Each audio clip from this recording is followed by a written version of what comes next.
Hello, welcome back to the channel. Today, we're diving straight into how you can use Todoist to manage your household budgets effectively. Start by setting up your Todoist account. On the home screen, click Add Project. Name this project Household Budget 2025. The reason we do this is so that all your budgeting tasks are organized under one specific category. Next up, add tasks under this project.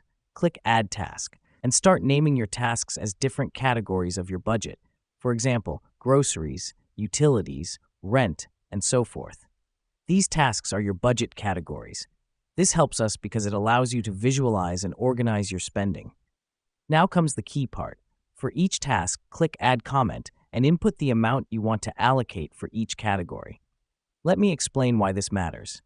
By allocating specific amounts to each category, you're setting boundaries for your spending. Now that we've done that, it's time to track your spending. After each expense, click Add Comment under the relevant task and input the amount spent. This is crucial as it allows real-time updating and tracking of your budget. Here's what's happening behind the scenes. Todoist is tallying your spending against the allocated budget for each category. To stay on top of your budget, make it a habit to review your spending daily. Click on each task and view the comments to see how much you've spent and how much is left. This helps you keep a tab on your finances and ensures you don't overspend in any category.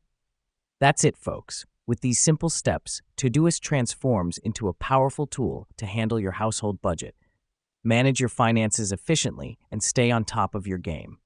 Keep in mind, the key lies in regularly updating and reviewing your tasks. Until next time, happy budgeting.